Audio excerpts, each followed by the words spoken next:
And I wanted to say welcome to all of you who are watching this mental health panel sponsored by Trinity Presbyterian Church in Topeka, Kansas. My name is Meredith Kent-Papan, and I am the pastor at Trinity Presbyterian Church. I have 9 years of experience in ordained ministry. I certainly have seen the spiritual side of the COVID-19 pandemic and people's spiritual health and the implications of what is happening in the church world. But I wanted for us to talk today about mental health. Now, I do not have a mental health professional background, but I know some people who do. And so today we've asked 3 of our church members who have mental health specialties to just talk about what this pandemic has been doing to us as a nation in terms of physical and mental health. I'll even have a few tips for you. I imagine that you have felt anxious or maybe even depressed or a little bit off. Maybe you're maybe you're usually patient, but you find your temper is flaring more easily, or maybe you cry at a Hallmark commercial, and those things might feel wrong to you. And I want to assure you that that is not, that if you are feeling disjointed, that you are not alone, that everybody in some way is experiencing a mental health crisis of their own. I want to normalize us talking about it and talking about going to see a therapist, or if you are prescribed antidepressants, then that's okay too. So that's my introduction. I want you to enjoy this talk. I'd like to introduce our panel participants today. And I want to start with Vicki Walters. Vicki Walters is a clinical social worker. She works for Life Connections. That's a social work company that makes counseling house calls to elders wherever they live. So we appreciate you being here with us, Vicki. Thank you. Also want to introduce Dana Shuffleman today. Dana is a licensed clinical professional counselor. She's also the CEO of Florence Crittenden Services here in Topeka, which is a private mental health clinic for children and families. And we welcome you, Dana, and thank you for being on our panel today. Good morning, Mayor. And then finally, I want to introduce John Farrell Higgins. John is a licensed clinical psychologist, and he is the Associate Chief of Psychology for the VA Medical Center here in Topeka. And John also has a small private practice. So I welcome you, John, and thank you for sharing your gifts and expertise with us this morning. Good morning.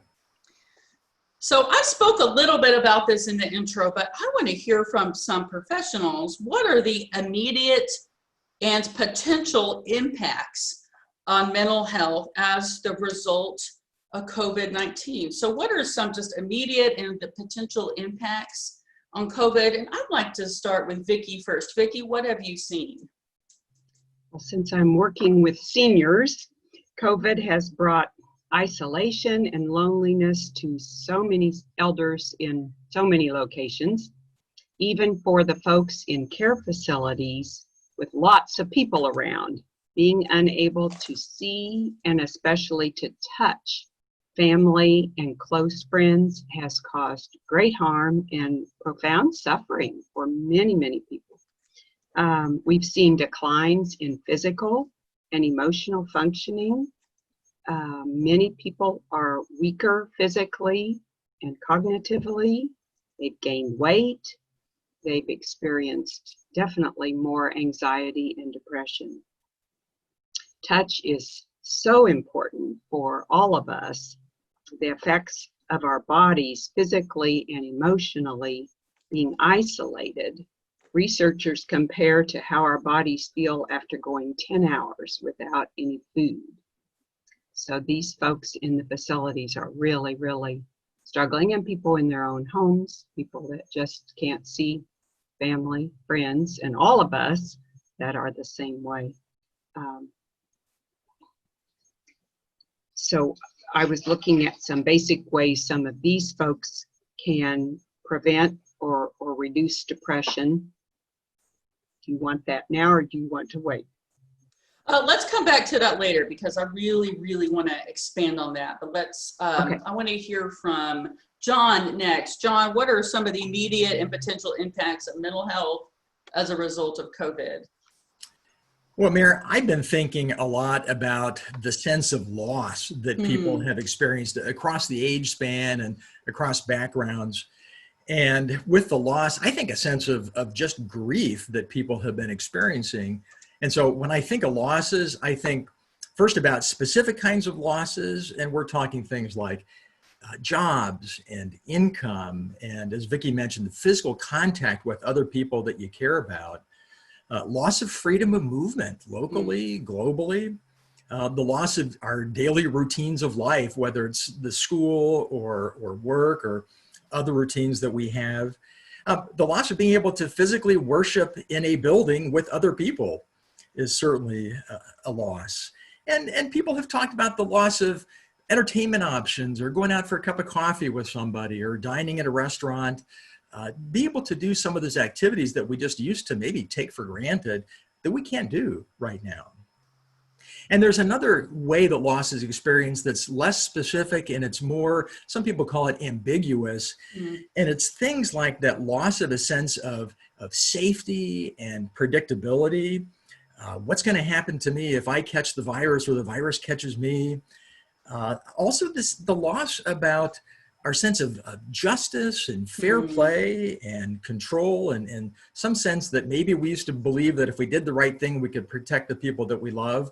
And that's really challenged right now. So loss is very real and some of the grief that just comes with that. And there is good news. The good news, Mary, you had even mentioned this, that it's normal to feel this loss. And we are going to get through this. We'll get through this together. So feeling the loss doesn't make you a bad person or any kind of an outlier. So if we remember that it passes and that we can fluctuate, it may be that on one day we're feeling kind of sad and a sense of mourning, and the next day maybe you feel a little bit more up and maybe even happy. So it's okay to have a little bit of that movement back and forth. And I think especially as folks can learn to distract themselves and be creative and find ways to de-stress, and I know we'll talk more about this in a little bit, I do have to comment that I've been especially tickled to see my neighbors do things like show up in the driveway to a more senior citizen or take a meal over to somebody. Just some of those things really can have an immediate impact in decreasing that sense of loss. And if I could, just a word, Mary, you mentioned anxiety and depression, and some of the studies are showing that about a third of Americans are significantly depressed or anxious during this time. And we can talk about some things people can do about that maybe later on. I do want to say one more piece, and that is social support is absolutely the most critical thing that we can engage in with one another to help forestall that sense of loss right now. All the research points to that. And that includes after the quarantine is over and the vaccines are found.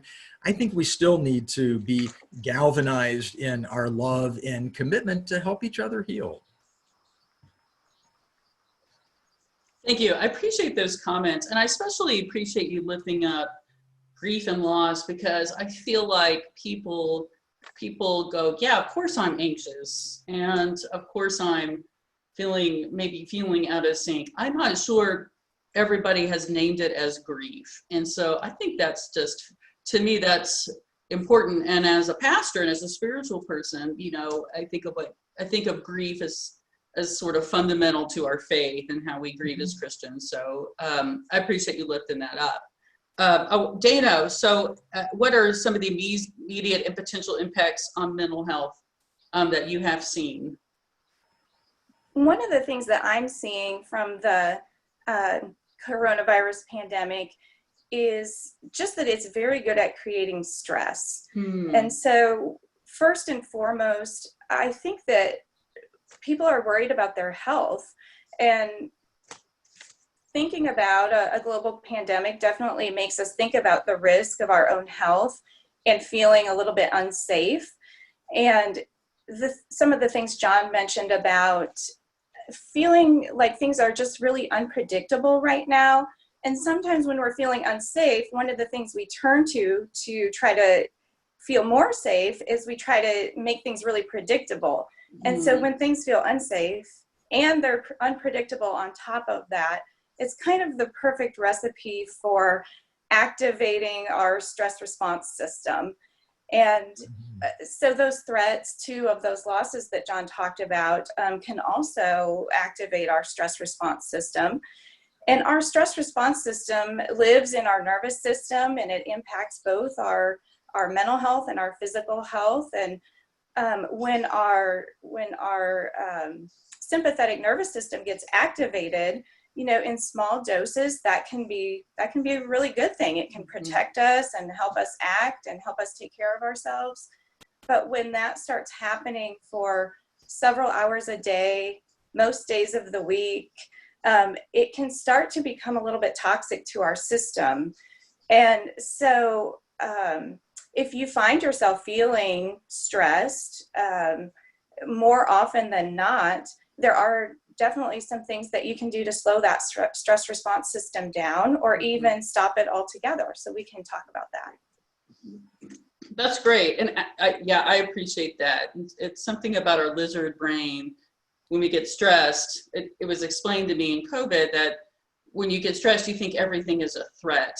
And so one thing I've seen just in myself is when you're anxious and then you start thinking everything is a threat, and then it can prevent some productive things from happening, or to prevent a healthier response. So yeah, absolutely. And thankfully, that's a wonderful segue to the next question, which is about the physical health. And I'll have Dana start with this because of the HEAT program that we have at church. And I want Dana to and all of you to think about, we have physical health. We know it begins at home with diet, exercise, and doctor prescribed care. And so how can we take care of our mental health? I know that physical health and mental health go hand in glove. And what are some things we can do? I'd love for Dana to kind of expand on her last statements and kind of talk to us about, well, what can we do? Sure, I'd be glad to. So that nervous system that we were talking about, that stress response system, is a two-part system. And on one side is the stress response system, or our danger alert system, that lets us know there's something unsafe or a threat. And on the other side of that system is our rest and digest, and I like to add repair and rejuvenate system. And some people describe that as the gas and the brake of a car, or the on and off of a light switch. And what we know about those systems is only one side can be activated at a time.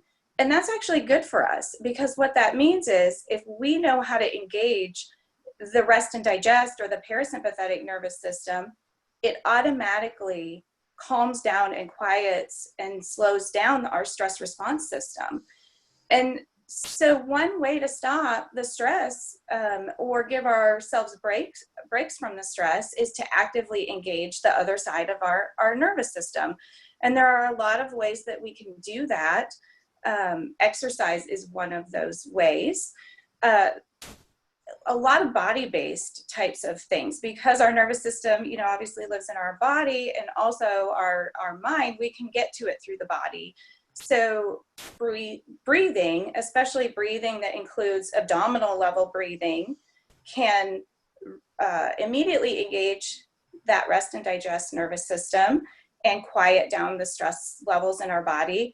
And it's kind of an immediate response that when you activate the parasympathetic nervous system, the stress level decreases, you get a little boost in mood. You also boost your immune system, which is really important right now during a pandemic. And the way that works is it lets your body know that there's no immediate threat. I'm safe right in this moment. And because I'm safe in this moment, it's okay for my body to take the time to do the repair work it needs to do to heal, parts of my body, to activate my immune system, to strengthen that muscle. It's kind of like a muscle that needs time to strengthen. And so your body can take the time it needs to do that work and really get the rest that it needs to be in good balance and good, healthy working order. And I think sometimes we think, oh, some of these small things like a breathing exercise or going for a walk outside, it's not going to make that big of a difference. It's not really going to help. But the truth is that we know a lot more about neurobiology now, and we know about how our bodies are wired. And the truth is it actually does make a significant difference. And for some people, it can have as big of an effect as taking a medication, because your nervous system is connected to all of the chemicals that kind of flood your body in both stress and rest. And you can physically shift your body to release different chemicals based on which part of those two systems that you're currently activating. And so the first example I gave was about the breathing exercise, but there are a lot of other ways that you can activate that parasympathetic nervous system. Being in nature is a great way to do that. There's some natural things that happen when our bodies engage with nature. Exercise you mentioned, and Heat Up Topeka is one avenue to be able to engage in some exercise. If you don't feel like taking on that moderate level exercise, some lower impact exercise is walking, which is great. And the great thing about walking is you get the bilateral stimulation of the right, left, which helps your body stay in balance with your, again, another way to really engage that calming side of the brain and to help your body, your emotions stay in a good balanced space. And a lot of people have turned to yoga, meditation, mindfulness, visualization, and those are all great ways to, again, engage that other side of the stress response. And what I would say about that is, again, some of us haven't had a lot of time to practice that, flexing that muscle. And it can feel kind of awkward to do a yoga or to do a mindfulness exercise. But there are a lot of great apps out there now. And the internet has really a lot of tools that you can turn to that will walk you through those things. And they can have a significant impact on both mental and physical health. Yeah, and just a couple comments on that. Another thing that's happened is, gyms have been closed, and even now that they're open here in our town, a lot of people do not feel comfortable going back to the gym. And so it's nice to hear that there's some things you can do at home regardless of your fitness level. I know that when I take our dog out for a walk, I always feel better afterwards, and I never thought about the bilateral stimulation. So that's actually, thank you for teaching that to me today. That's very cool. I guess the dog gets quadrilateral. He has 4 legs. But that's really helpful. I know a lot of us have been walking our dogs more lately. So thank you. I would love to hear Vicki's perspective on this, especially since she works so much with seniors, and our church has a lot of seniors and a lot of religious communities do. And so how have you seen physical health and the connection of mental health, and what have you been helping your seniors do? What is it's a little bit more of a challenge, I would think. Sometimes. I'm going to tie into Dana's though, because I strongly encourage that exercise for the natural antidepressant that we know, and just walking an extra 30 minutes a day, and it doesn't have to be all together. It can be 5 minutes here, 5 minutes here, above our normal amount of activity is supposed to help us keep dementia away, and we all want to do that. So we're trying to increase our balance, increase our mood, lower the anxiety, and you're right, nature or just walking even inside is greatly encouraged. But the outdoors is really nice. Getting outdoors early in the day, getting that sunlight helps reset the body clock. And I work with so many folks who never get outdoors, never leave their building. And so we encourage a lot more of that. The COVID has really been challenging in that area, trying to get the okay to go outside. The weather's helping now, but yes, that to get some natural melatonin going and better sleep.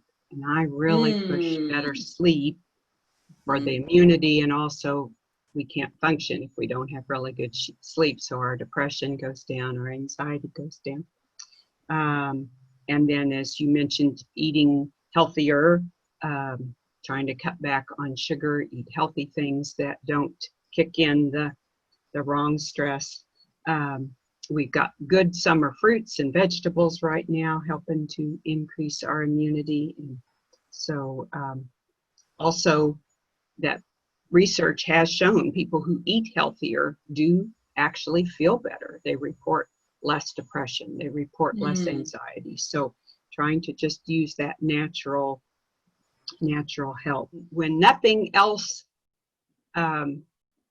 is really active, I mean, Dana mentioned the yoga. I encourage people to do chair yoga and all kinds of exercise, even if they're confined to a wheelchair. But when those areas get more and more limited, to me, those relationships are the key to life.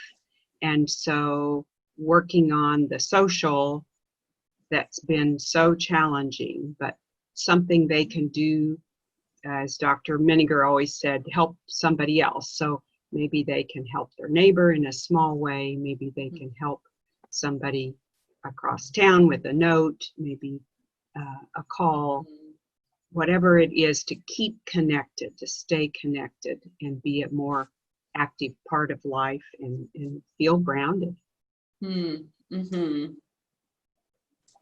Yeah, absolutely. One question I have, I want to move a little bit from that because I want to, at the very end, I want to talk about what are some things, tangible things, accessible things we can do. We've spoken to that a little bit. John, a question that I had for you is, so what is, please explain, I'd love for you to explain, so what can we do? What's the difference between, yeah, I'm kind of anxious about this virus, to, okay, there is a diagnosis here, there's a clinical anxiety. So I would love to hear that, kind of how you differentiate between that, John. And, you know, and I want to just go on record saying, I think everybody needs to go tend to their mental health like you would go to the dentist or the doctor. I feel like everybody can benefit from going to a therapist. And, you know, some people maybe need to do that for a long time, and some people just a quick checkup. So I want to say that I think everybody can benefit from that. But I would love to hear, so what is the difference between just being a little anxious and maybe having some more, you know, maybe needing a more acute diagnosis and therapy? And you could hear my helper in the background. I think that's a good question. And yeah, I think it's a question that many people are asking themselves, like, well, how am I doing and how do I know? And I always think about if you're attentive to the degree of impairment that you feel in your life, that's kind of the yardstick that I think about. Impairment in social functioning, impairment in your ability to get out of bed in the morning, to be able to, if you're working, to still work a full day, the ability to have good relations with other people. So it's really about is my functioning impaired in a way that's pretty significant for me? Then maybe things have kind of moved over into a clinical territory. I also think that, as I mentioned earlier, there are days when any one of us here might get up and say, wow, I feel kind of just down today. And we have to kind of struggle to get through it. But we kind of plod forward and do our best and get connected back with our colleagues and our families, and we go forward. When that's hard for people to do, and every day becomes that kind of day, then we may be talking about a process where the body's stress response is now overwhelmed and your life is being interfered with significantly. And then it might be time to take a stronger step. And I think that's perfectly okay to do. If medication is something that's needed, by all means, that can be sought out either with a primary care doc or if you're in care with some other medication provider. So I don't think it's anything that one would be ashamed to seek out additional help if you need that. Mm-hmm. Mm-hmm. Yeah, that's helpful. And I can't stress enough, it's okay to be in dialogue with your care providers too about how you feel, and say, say, gosh, I'm feeling anxious, or, can we adjust if you are taking medication, can we tweak that? And that's something I've learned. I used to be afraid to talk to my doctor. And so now, just through my own life experience and my own children, I've learned to be a better advocate. And I think that's something to encourage people. That's a great point. Yeah. Can I add that I think our primary care docs these days are really excellent and well-trained, as well as, of course, psychiatrists and PAs in providing those kind of assessments and supportive care around medication. I wanted to share that one of the things we're finding in terms of like age groups, and Vicki, you've talked so nicely about the senior population, but one of the population groups that's really affected right now in terms of anxiety and depression is the young adult, the 18 to 25, even to 30 age range folks who are struggling with not being able to engage in the usual stepping stones of life, the launching out into the world after graduation or getting into the job market. That's actually the area where we've seen the most clinical level of symptoms right now. And it kind of makes some sense. And it's more than just living in your parents' basement, because in many ways that supportive family environment can be helpful, but it's that loss of what comes next and being on hold that has really been difficult for a lot of young people today. Yes, I've really seen that too. My kids are young, but it's interesting to see the impact of this on all the age groups. Yeah. And not just ones who are older than 65, which has kind of been the talking about COVID risk group. So Vicki, I wanted to circle back to something you said in the beginning that really struck me about how important touch is, and especially to everybody. And I've got little kids at home, so I feel like there's touch is not an issue for me. I feel like there's people always needing mama's hug and stuff, so I don't think about this as often. But there are people that are living alone and older people who really rely on that. So how are you? I don't know if I'm asking for a question, but I want you to talk more about, you said you've seen suffering and people suffering from a loss of touch, and how are you as a therapist kind of seeing that? And are there any things to help mitigate? You're not going to mitigate the need, but to sort of address it in this pandemic time. I'm sorry, I'm guessing Dana might have a lot more to add to this too, but we do air hugs where we are hugging ourselves. We're looking at each other, but we say air hug, and so at least that's a little bit of touch. It's self-touch, but you can imagine that you're getting the hug from the other person. Do that a lot.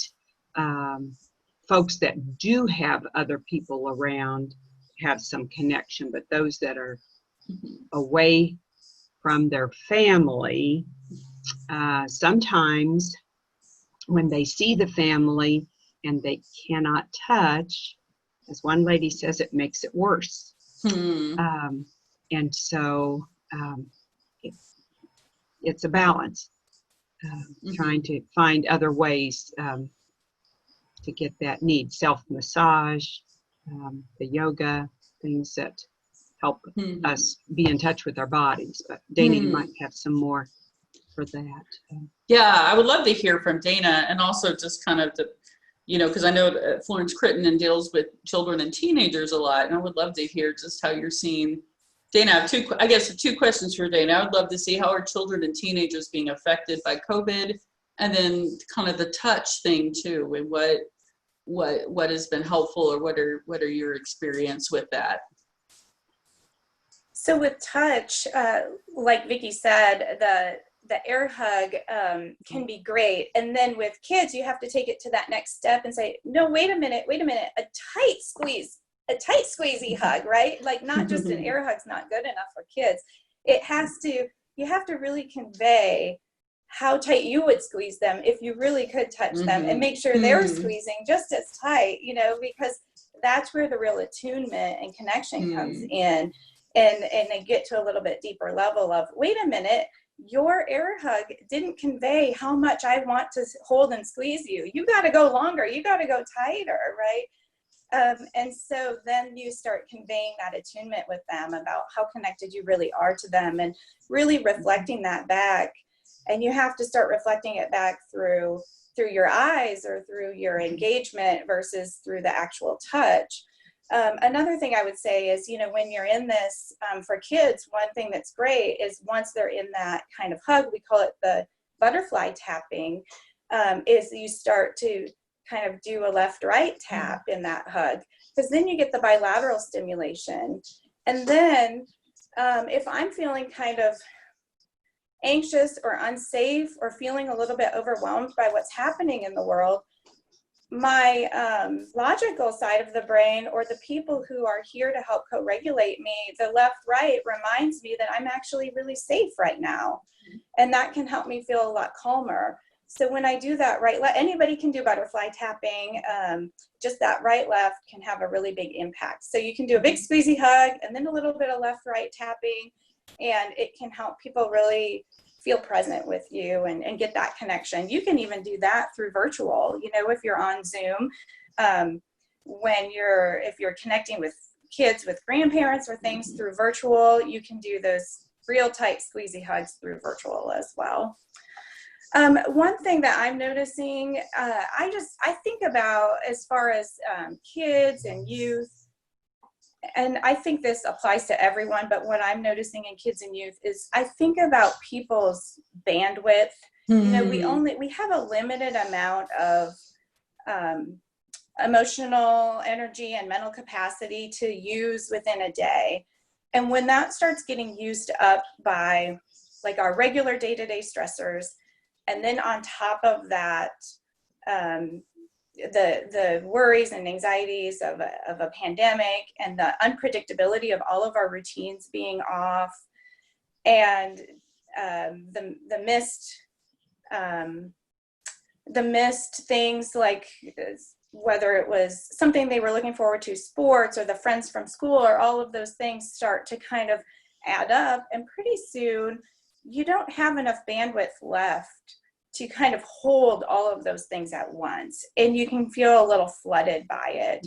So on in a kind of a typical day-to-day, most people have the bandwidth or the capacity to manage those different stressors.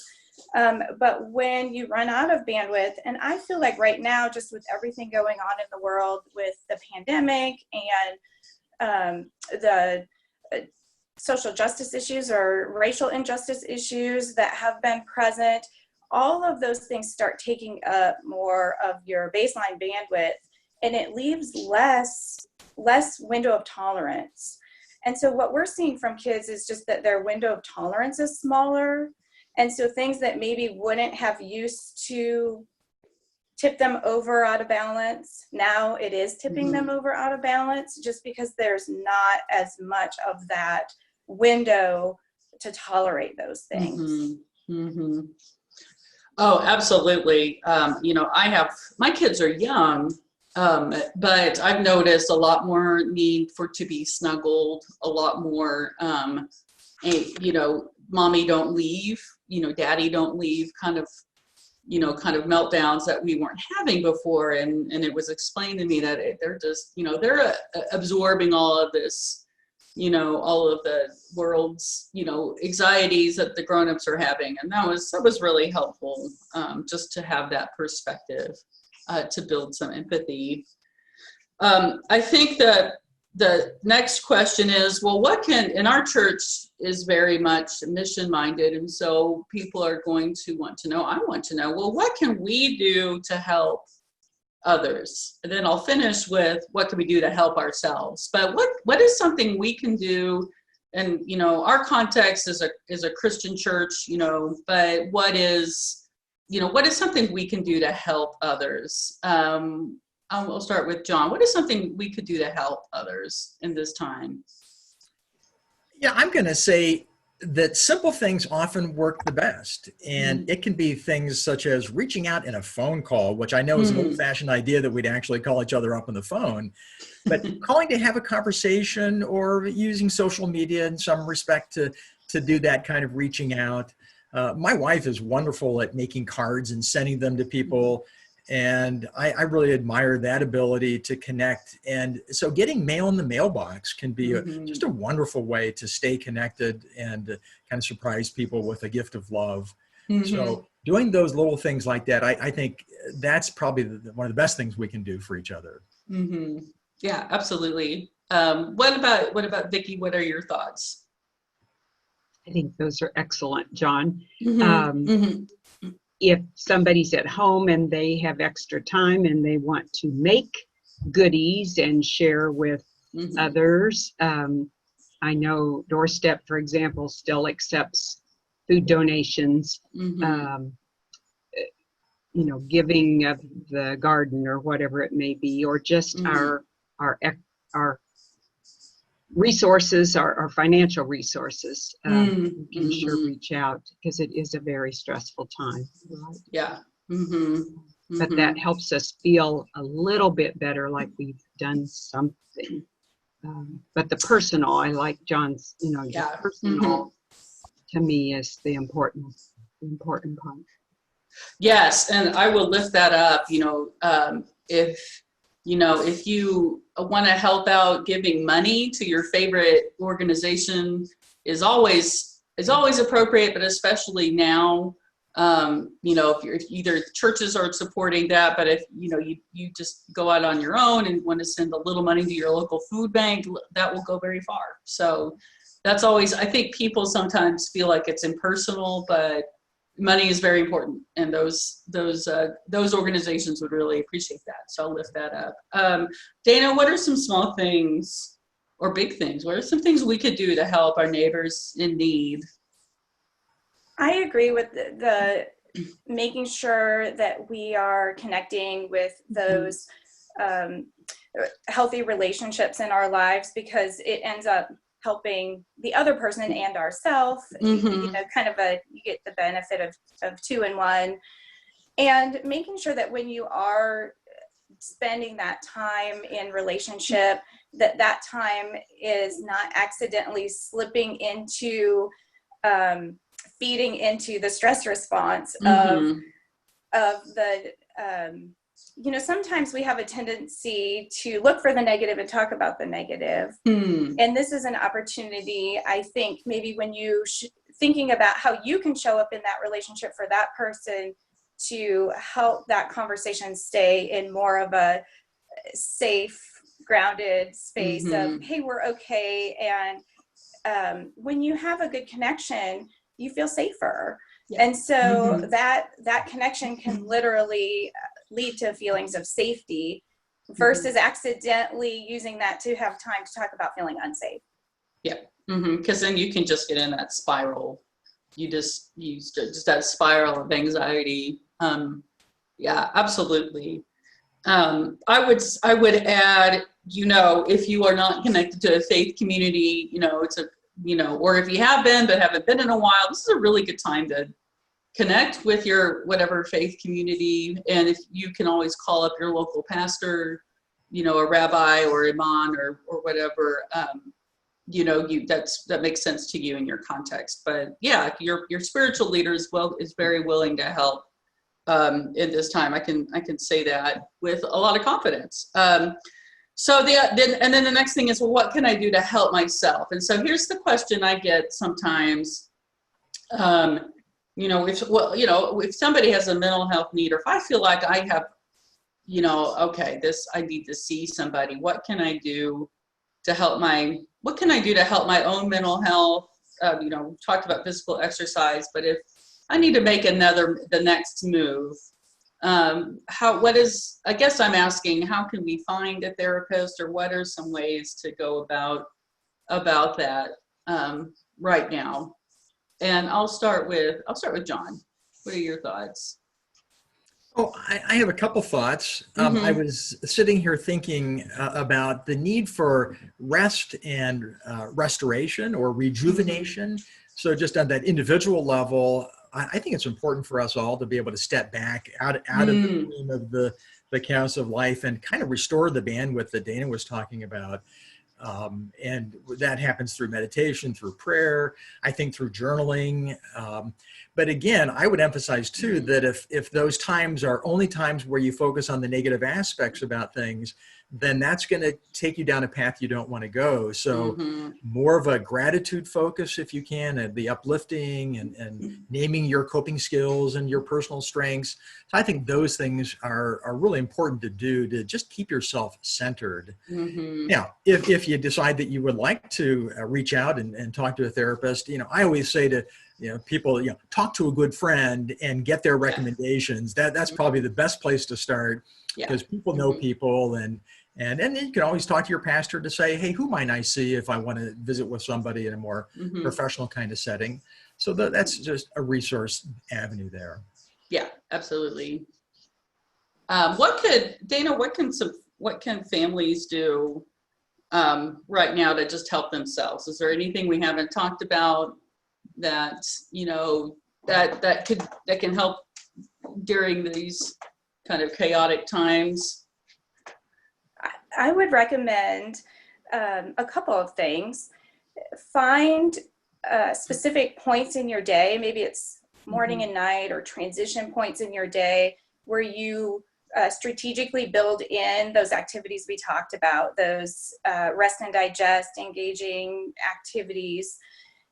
And whether, those, pick what feels right to you, because I think that people are more apt to stay with and kind of follow through on those things if it's something that feels like the right choice for them. And so I encourage you to kind of try them on, and see which one feels right for you. And then once you find a couple that feel the most doable for you, the most important thing is to actually schedule that into your day somewhere. And start with 2 times a day. If you can get up to 4 times a day, that would be awesome.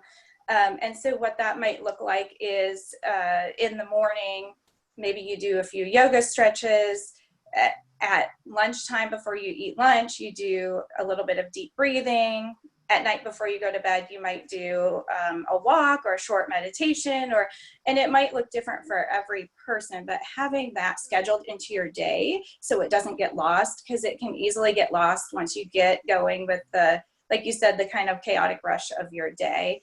And then for kids and families, the more that you can have a predictable day, the better for everyone, because we're trying to instill back some predictability. So even though we can't control or predict maybe what's happening in the world, we can have some predictability in our day, some structure, some consistency, some predictability, and that can go a long way. So again, you have to have the flexibility for families to make it doable, but there are definitely some structure and predictability that people can schedule into their day.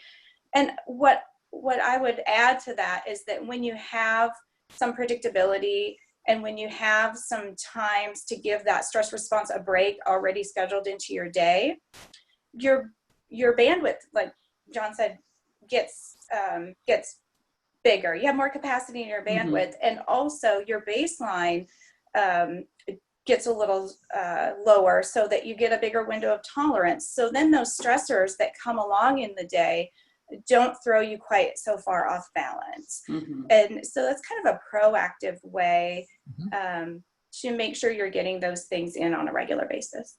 So I appreciate you guys taking the time to talk a little bit more about this today. I know we have more we could say. And so, if you're watching this and you have more questions about mental health, please contact me at the church. You can email me or call me, and I'm happy to resource any way I can.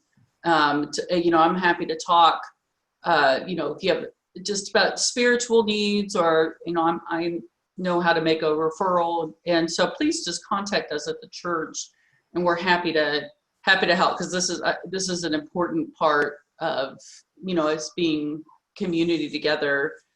There's lots of links to resources from the Presbyterian Church USA website. It has a COVID tab you can click on, and if you're you don't have to be Presbyterian to go to that. That's just our wheelhouse. So there's some things to think about there too, and I could direct you to that and other resources. So I thank you all. I thank you for watching. I thank you for your help and your expertise. Wishing you all good mental health, and I will be praying for each of you in the days and weeks ahead. And I know that we, as John said, this is going to pass. We are going to get through this, and my hope is that we come through this experience with a greater understanding and appreciation of our own mental health. I think that would be a very good thing. So thank you. Y'all have a wonderful day, and we will see you soon.